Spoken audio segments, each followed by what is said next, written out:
Yeah, I think we will get started. And hopefully we have an introduction, so I'm sure people who are arriving late will be in time for the meat of this lunch and learn.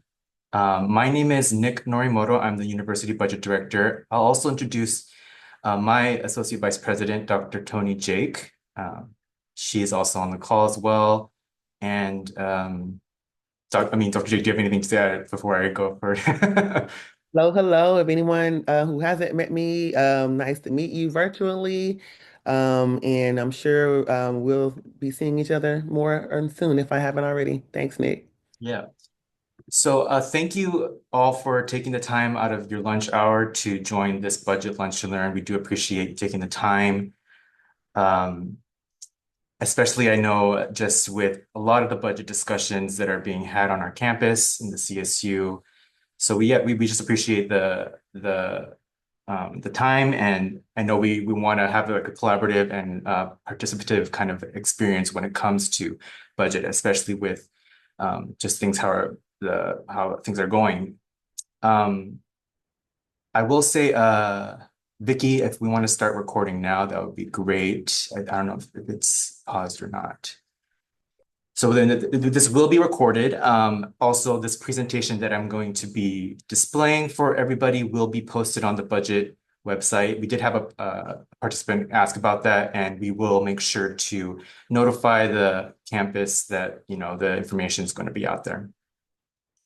So let's get started. I also wanted to say, like, my budget staff team is here as well. Abraham Gonzalez and Brian Jaramillo. So the three of us are part of the budget team along with Tony. So if you guys have any questions, please feel free to contact us following the presentation. We're definitely welcome for questions. Thank you to those who kind of joined together. I believe in the lecture hall.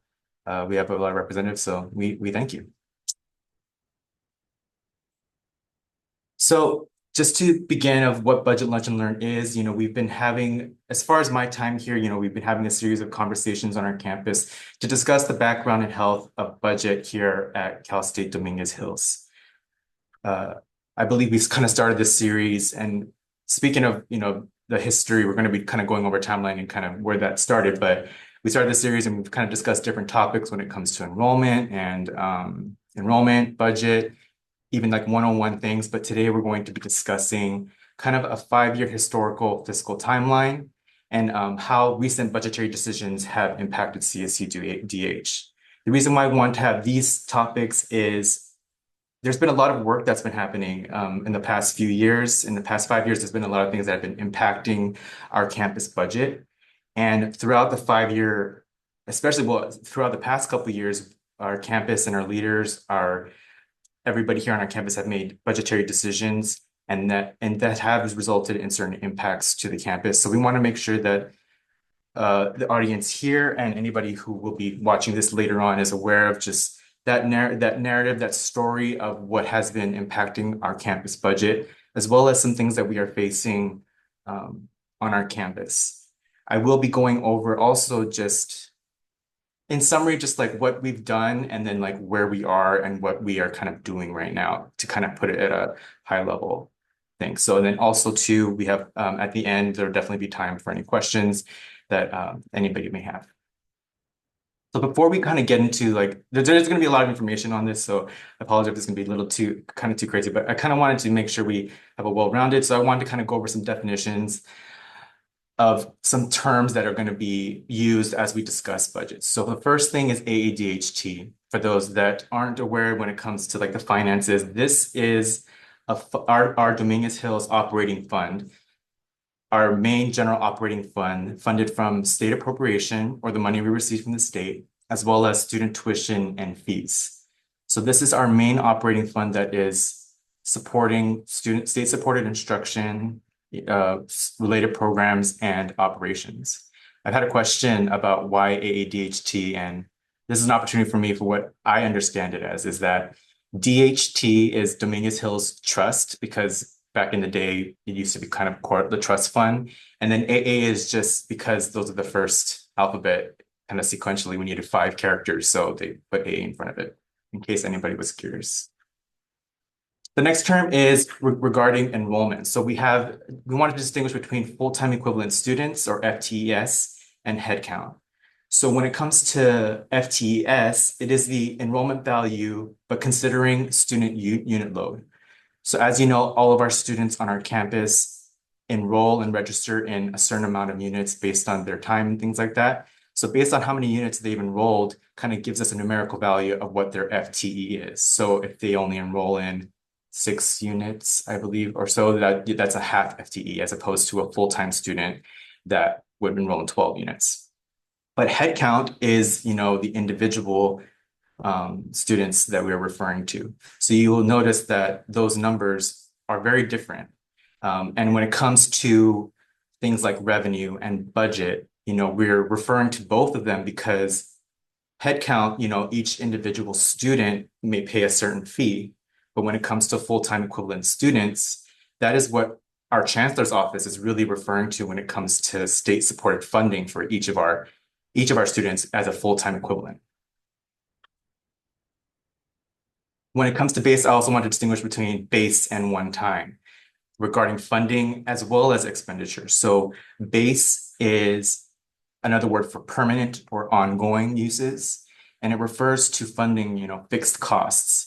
So when it comes to a source of base funds, it would be our state appropriation, tuition revenue. And when it comes to expenses, of course, we have our permanent salaries and benefits. Now, even though these are permanent ongoing funds, what you'll know is that these can change as well. As in the past, we've received incremental increases of base funds, but what we will be facing in the future is a reduction of those base funds. One-time funds, opposite of ongoing and base, opposite of the base funds, it is temporary use. So we have some one-time funds that are similar to like reserves or carry forward that are really should be utilized to address one-time needs, temporary emergency hires, startup costs.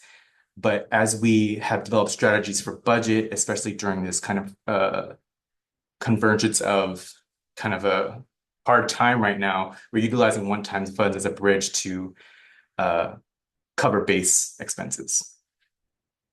Student fees are charges assessed to students to cover specific costs associated with their education.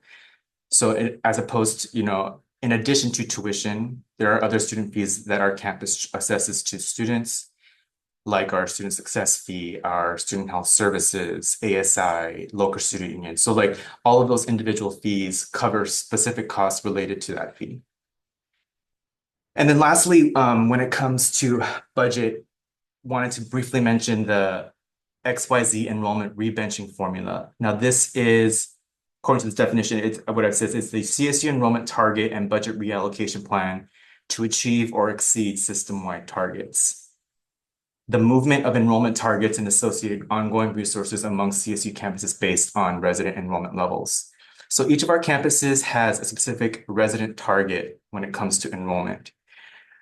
Last couple years, the chancellor's office initiated this plan in which, in order to achieve a system-wide target, each of the campuses will be put in either an X, Y, or Z group based on where they are in reference to their target.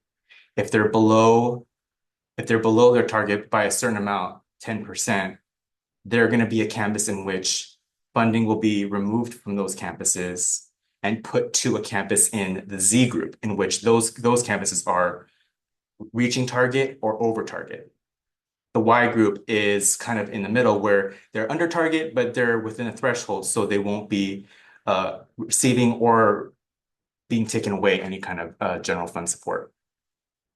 Just to reference, our campus last year was in the Y group, in which we did not get any funding taken away. However, there was a specific, just to kind of give references that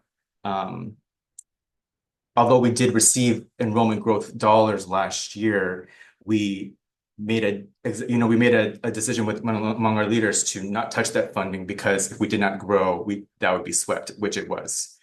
A lot to say, right now our campuses in CSU are trying to manage their enrollment and kind of trying to project in which group they're going to be in so that we can plan if we're going to be in the X, Y, or Z group.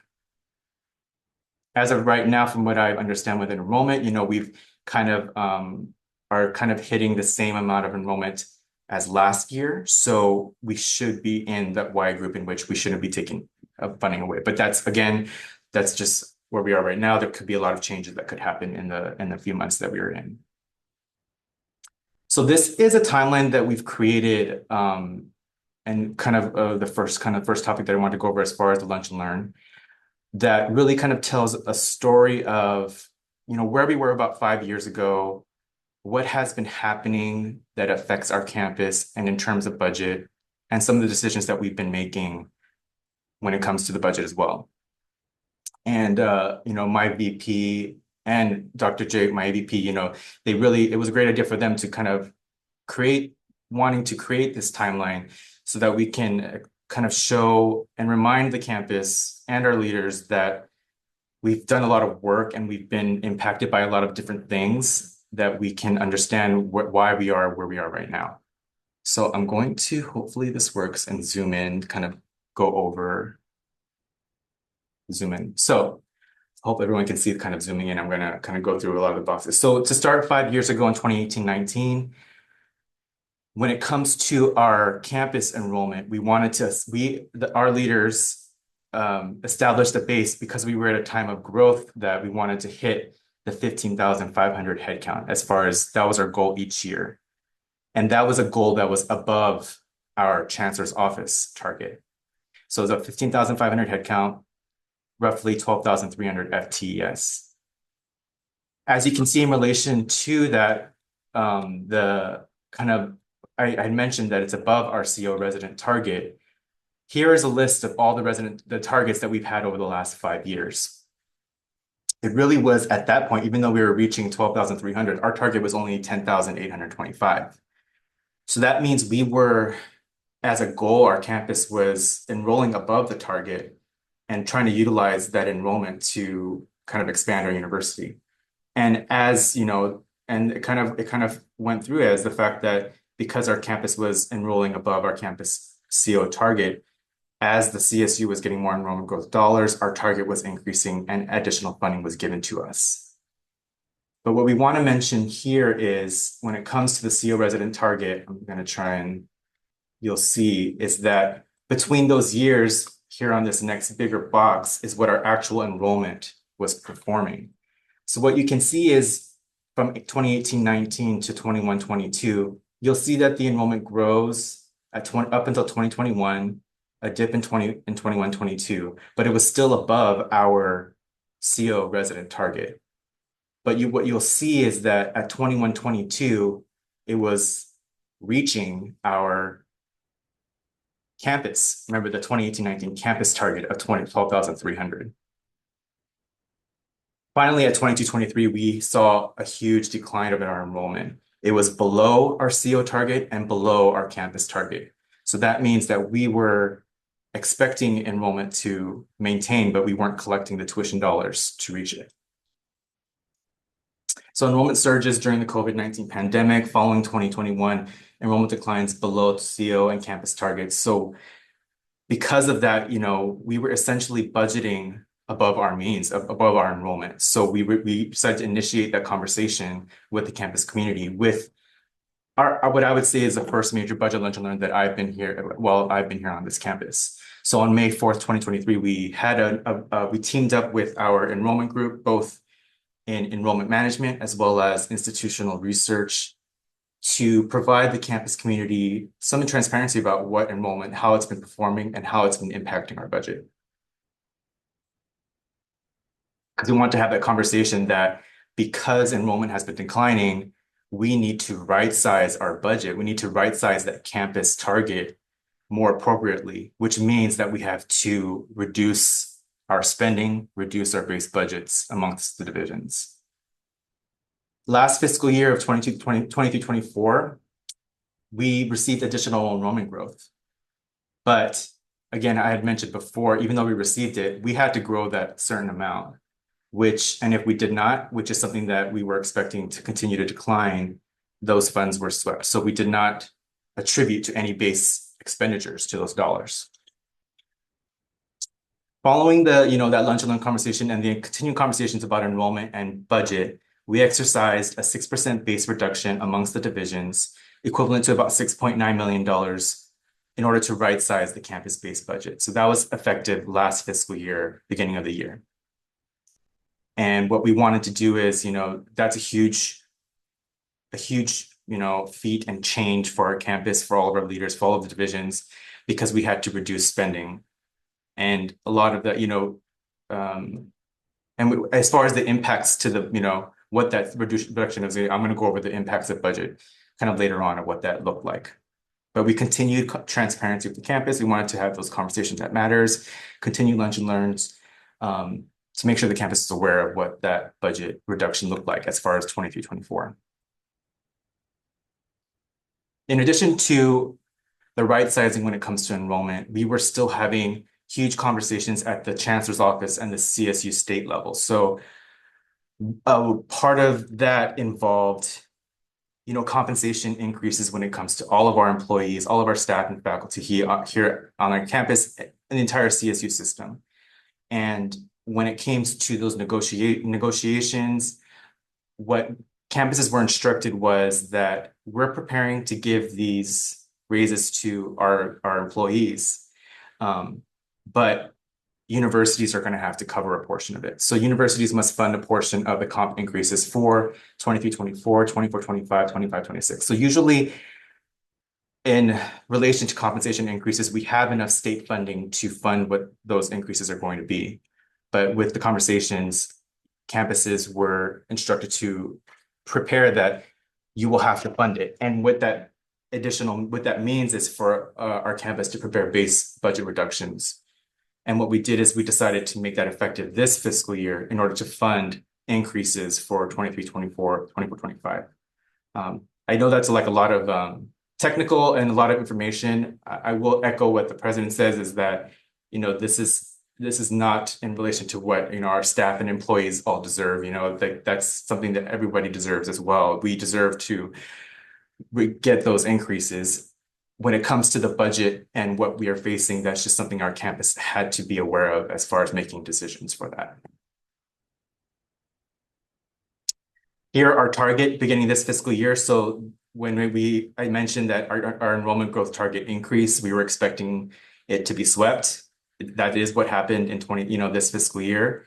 We held those funds centrally, so it did not involve taking money from anybody on our campus. It was held central, so we were planning for it. And then when it comes to the plan for the university's funding compensation increases for 23-24 and 24-25, we planned with our executive cabinet and our leaders, as well as, university budget committee, that we're going to exercise a $7.6 million additional reduction effective this fiscal year to cover those compensation increases. So I will say that we are still in 23-24 when all these decisions are being made. That even though we decided to plan for the 7.6 million effective 24-25, there was still a lot of information that we were not aware of for the 24-25 fiscal year, because we wouldn't find out until July of this year.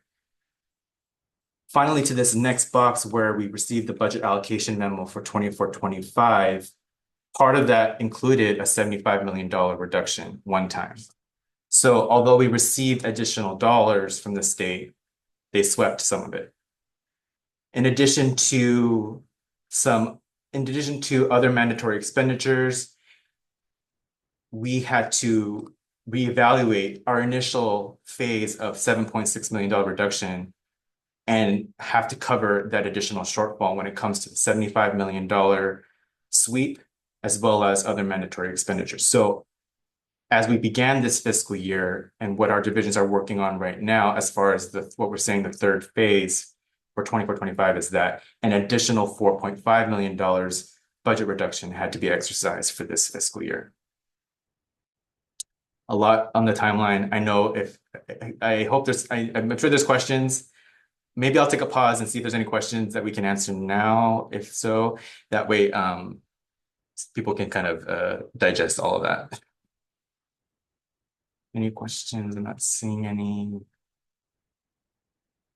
Thank you for the new people who are joining in, and we have a great big group. If there's any questions, we will have time in the end. But I hope this timeline kind of provides more of a kind of a story of what we've been seeing on as far as enrollment, what we've been seeing as far as our funding from the state, what we're seeing as far as costs that we have to consider, we have to really fund, um, and the decisions that we've made for that. One question is, where can we find the final budget allocation memo? I will I'll put we'll put a link in there. There's a on the Cal State website. I think you could probably do calstate.edu/budget. You can find that. Otherwise, I'll try to, maybe someone can find the link, or I'll try to find the link after this and try to send it to you. I'll find it. Okay. As for the next question, are you considering layoffs? I'll wait till maybe the end, or do you want to answer it now, or Sure. I mean, this question is, I know, is one of those things. Everything is on the table, to be honest. This is next year we're facing another $12 million cut. Nick would get to that as we move into the next phase of the presentation. But right now, the vice president and executive cabinet, when they're looking at what reductions are going to be in the areas, everything is being considered. thank you.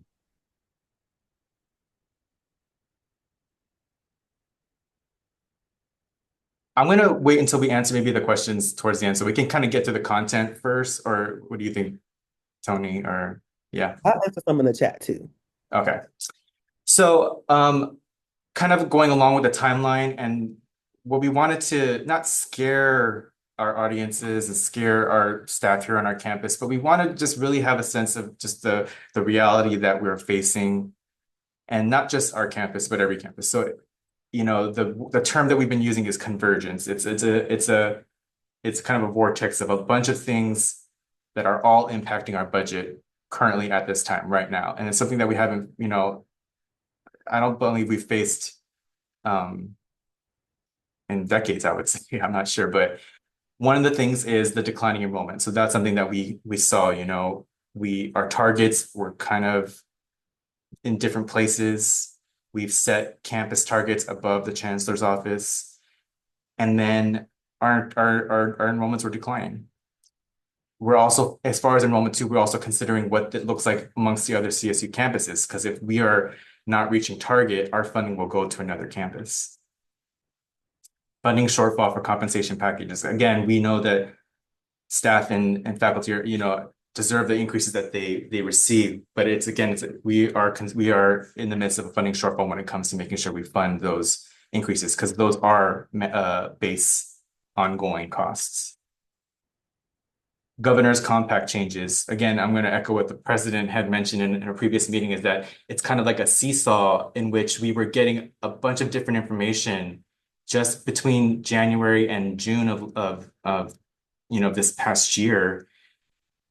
I'm not sure if those we've had some updates, but initially the governor was talking about deferring compact, not giving it to the CSU. But up until the last minute, the governor decided, or the state decided, that they will give us the compact, give us that funding, but also with the intent of what we're going to talk about next, is that the intent is that they will be cutting state funding from the CSU. And then, of course, mandated cost increases and other inflation, economic uncertainty. There's a lot of things that costs are increasing, and that's things that are out of our control. So when it comes to the budget reduction, just going to provide a quick summary. First, this is our divisions, and of course, with the benefits pool that's held centrally. But this is what each of the divisions' base budget was beginning last fiscal year. Before I go for the reductions, go through the reductions, I will say there's a lot of ins and outs when it comes to the changes of each division's budget. So we're just talking specifically basically the goals and numbers that each of the divisions had to hit when it comes to reducing their spending. I say that because some, especially within this past couple of years, we had to give funding we had to give funding back to the divisions because their costs were increasing for like salary increases and things like that. So when it comes to in perspective, here's our base budget for all the divisions. When it comes to phase one, when it came to that right sizing due to enrollment decline, that 6%, it first looked at about $6.9 million. And here are the kind of breakouts for that. And then as we were in the midst of 23-24 last fiscal year, we were planning for those comp increase shortages, the comp packages shortages, which will be projected to be about $7.6 million for 23-24 and 24-25. So for planning for this fiscal year, the divisions then had to reach the $7.6 million goal of reducing their expenditures.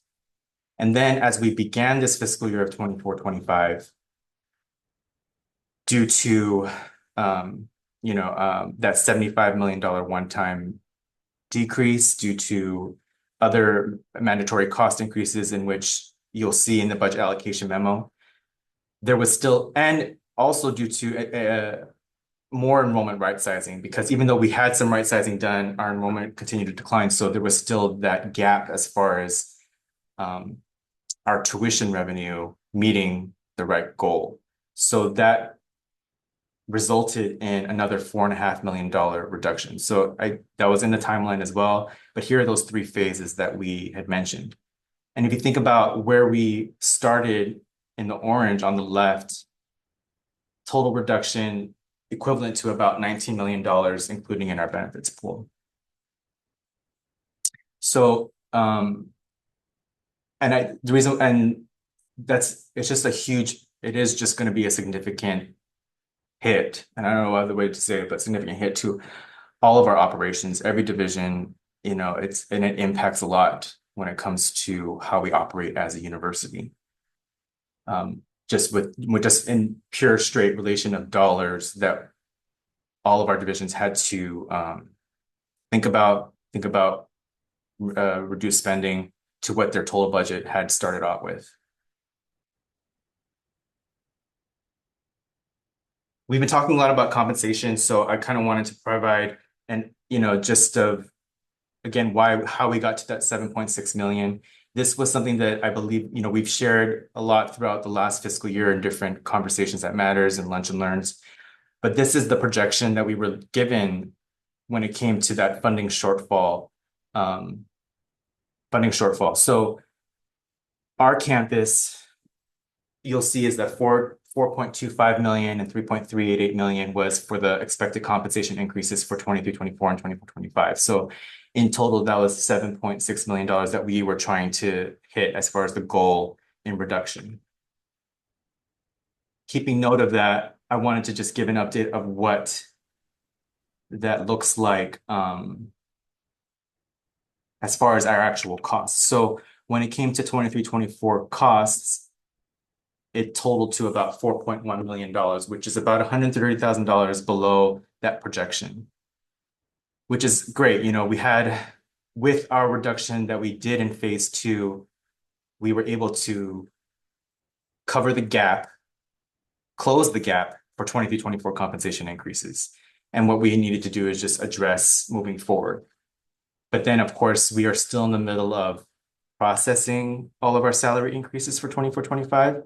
So once those are processed and all of our staff and faculty receive their increases, we'll have a better idea of what that cost is for this year, as well as what that maybe funding gap will look like.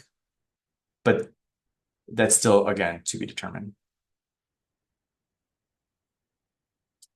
I will say that, this is a great information, but I will also say that this is, a snapshot from last year. And there's a lot of updates that are kind of happening when it comes to funding availability, cost estimates. So you see a cost projection for 25-26. That is still very much up in the air and still pending, and we don't know what that looks like. So I think that's another reason why we were just focused on 23-24 and 24-25. Okay, so we've talked a lot about the numbers of reductions and a lot of the work that has been kind of enforced on all of us to cut costs. I think and I think what our campus really wants to know is just how our divisions have been working really hard to kind of make reductions within their budgets, but also the impact, kind of to answer the question of like, how is some departments being affected when it comes to these reductions? What are we kind of losing or not able to provide in daily operations? So I will say, when you see personnel reductions, it's a lot of information, but sorry, just kind of gathering myself. When it comes to personnel reductions, what you'll see is that the first thing that I want to note is that within our academic affairs and instructions, they did a lot of work to reduce course offerings and availability. And that's really, when it comes to personnel, a lot of their non-tenure track faculty or part-time lecturers that they hire in order to cover, cover courses. And I hope to not speak for the academic affairs, but, and, if you have any questions to, regarding that, please feel free, you can ask them, or you can ask me and we can learn together. But when it comes to funding for courses, something as far as impact, it does threaten their ability to offer students the courses they need to make progress to graduation, impacting retention and graduation rates. So it is something that they have to address when it comes to that, but it is something that they had to reduce when it comes to cost decreases. So that was like a big thing as far as course offerings, because I mean, we are an institution of education. That was a big cost, as well as what they had to reduce. Then I reached out to all of our divisions, and I wanted to give this audience just all the areas that we see in other personnel reductions. And I will make note at the bottom that when it comes to personnel, for the staff, it is like base funded vacancies. So they were looking at all of their vacant positions and seeing what they could decide on not to fill. Of course, there's management positions and student assistants as well. But in all these areas, all of our colleges, the library, enrollment management, innovation incubator, athletics, Toro Learning and Testing Center, outreach and recruitment, academic advising, plan giving, service learning, procurement, the Writing Center, alumni engagement programs, our IT security, our public safety, grounds maintenance, custodial services, cashier services, IT programming, social media and web communications. I want to say them all because these are all a lot of areas that are being impacted and having and just what they have seen vacancies no longer not being able to be filled. So to be more descriptive on that impact, I want to provide some more detail as far as what that looks like. So for example, within our IT security, they weren't able to hire a specific position that would heighten the risk of cyber attacks, data breaches, and other security vulnerabilities. So that's something that would impact our campus. When it comes to planned giving, that's an area in which that, an outreach on potential donations from prospective donors. And that's important too, because, we're talking a lot about state appropriation and tuition, but we do know that our philanthropy is another revenue source that our university relies on. Academic advising and career development, limiting staff support to assist students in achieving educational goals. Our grounds maintenance and custodial services. Our campus is growing, as you know, we have housing and our health wellness rec center. We've had different buildings that have been propped up, but that's going to be, just the maintenance and upkeep of those areas and our grounds will be at risk when it comes to reduction of those expenses. Athletics, external relations, that area to generate external revenue, again, marketing and branding. Outreach and recruitment, something as we're talking about enrollment, this is incredibly vital because we want to make sure we're recruiting for new students, but that's also an impact to the campus when it comes to reductions, as well as assisting admitted students to campus resources, what they kind of are responsible for. So that was the personnel, and because personnel is, about 80% of our expenses, reducing that does have a huge impact. But we do also have operational expenses, for example, like, supplies, services, contracts, things like that. So some impacts to our campus when it comes to the reduction of operational expenses that the divisions had to do. Some things that had to be reduced are support for instructional activities and travel for students, faculty, and staff. Reducing operating hours of some of our services, like the university library. Reduce fundraising efforts. Reduce the number of university events and sponsorships that our campus does. Professional development for our staff, and this is huge as that's something to kind of grow with our staff and develop our staff. Reduced ongoing funds for deferred maintenance and grounds maintenance. So we had some base dollars for deferred maintenance to address certain repairs and things like that on our campus, but we had to reduce that as well and kind of rely on any kind of one-time funds. And then project prioritization. Our campus has a lot of projects to make our campus more efficient and kind of expand what our campus can do. So then now we're gonna have to look and see what is priority and maybe not, we can't spread ourselves too thin on all that.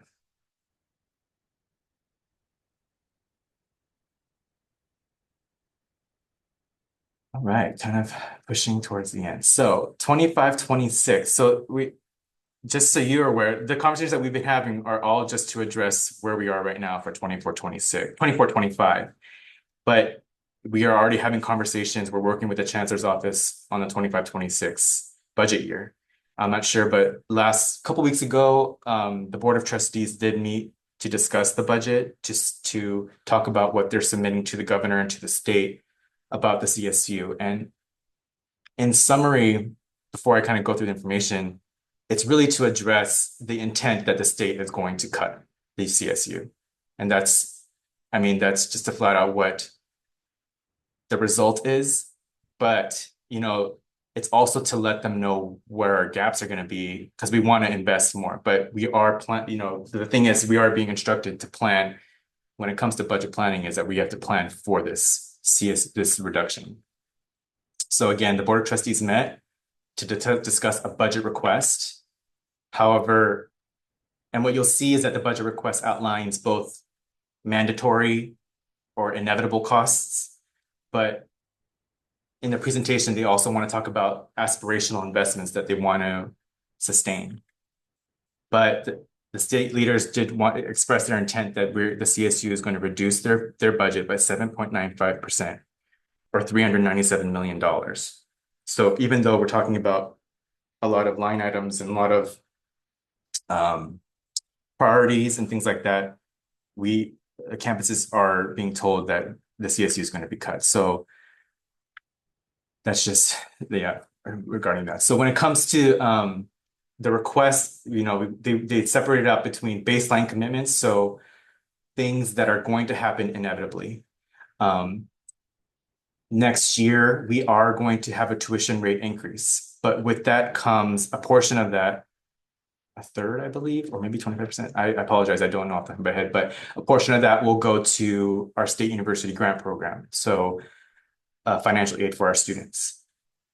Health premiums, so our health benefits that the CSU pays for, that our campus pays for, that portion of cost will increase as well. Maintenance of new facilities, we have seen, oh, thank you, Betty, for clarifying that. 30% goes to source, so thank you for that. Maintenance of new facilities, so in the last few years, new facilities are still being propped up in the CSU, and that requires custodial services, maintenance, so cost increases for that. Liability insurance premiums and utilities, those are cost increases that I believe we're all kind of experiencing, not only on our campus, but in our personal life as well. And then, of course, besides baseline commitments, there's essential priorities. So these are aspirational, want to have kind of items. I won't label them all, but with something that is on this list is the faculty and staff compensation pool, because that's something that's still being pending as far as the 25-26 year. And it's not yet a baseline commitment. It's something that is still essential. So keeping those items on the right in mind, here is the CO plan, is that we are going to get revenue from the tuition rate increase. So expecting about $164 million. But that $164 million is going to go to those baseline commitments. That's why they separated it out like that. So even though the tuition rate increase is that's additional revenue that all our campuses are gonna receive, we are gonna use that money to fund the inevitable costs, health premiums, state university grant, our cost increases for insurance premiums and utilities. So that's kind of a double-edged sword when it comes to additional tuition rate, and it's something that's hard because we have to charge the students more, but it's for mandatory costs that we're going to be seeing. Inevitably, though, the budget gap is going to be $397 million that our campuses have to address. And of course, zero on essential priorities.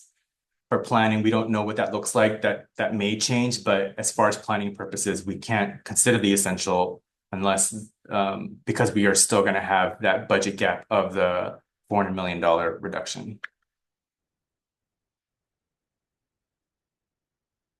So the most likely scenario, again, is that CO plan. We endure the $397 million cut. We utilize additional tuition revenue from the rate increase to cover baseline commitments, and we're currently excluding pending 25-26 compensation increases.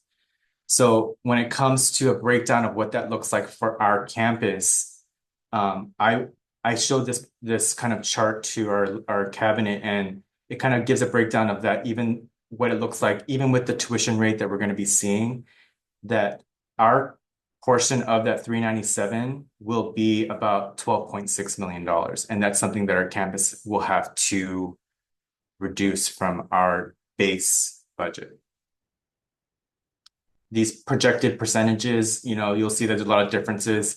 It's based on how our campus has been receiving funds for different line items. So, but on average, we're about a 3.3% when it comes to the total CSU budget.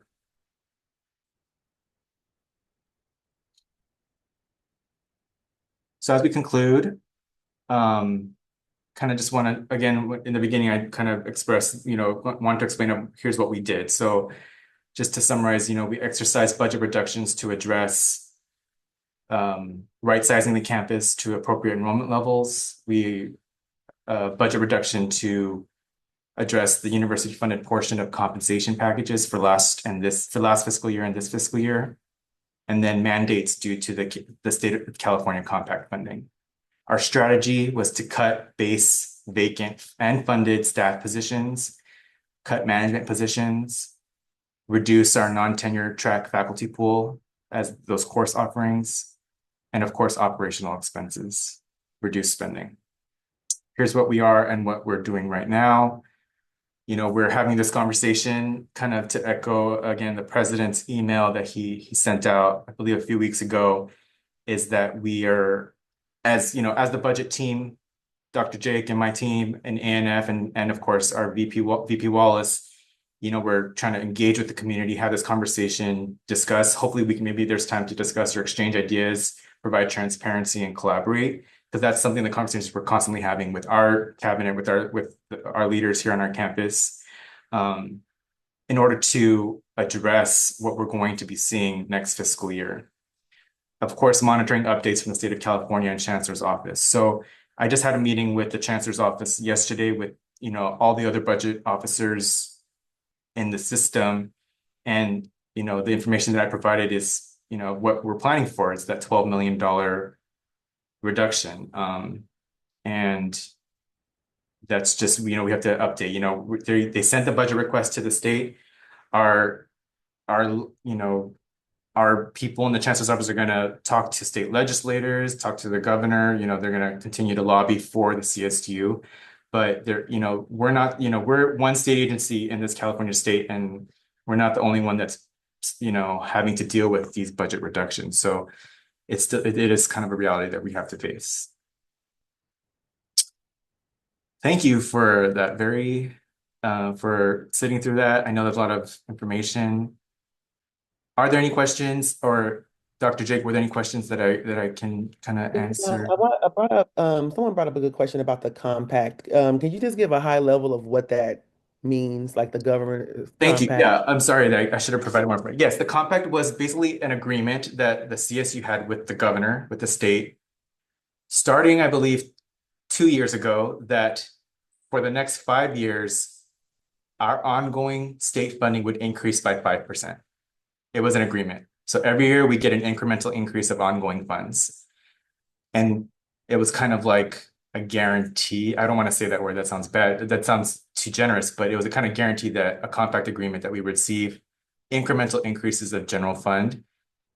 But now the compact, be due to the state of the budget for California, it's going in that seesaw effect. We're not sure if we're gonna receive it or not. Hopefully that answers the question. But it's basically an agreement we have with the state of additional funding.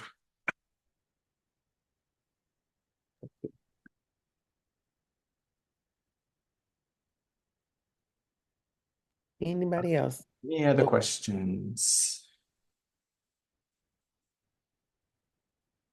To give you time, if you want to ask questions, we are, this is one of different conversations we're going to be having on our campus for everybody. So we will be reaching out to the campus for the next meeting, provide other updates. Again, we will post this presentation on our budget website, but you can feel free to contact me if you have any questions on the information that I shared. just FYI, our next lunch and learn will be in person in Oh, November. yes. When that day goes on, just FYI, it will be an in-person conversation versus online. Yeah. So we can see each other face to face. That'd be great. And then, yeah. I don't see any other questions. Hopefully, thank you, Dr. Jake, for tending to the chat. Hopefully everyone was good. So one question is, will furloughs be happening? So No, no.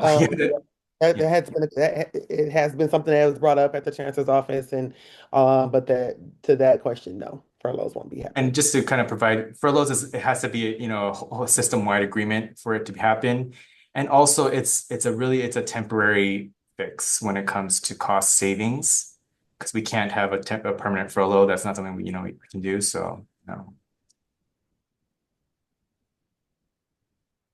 Good question. All right.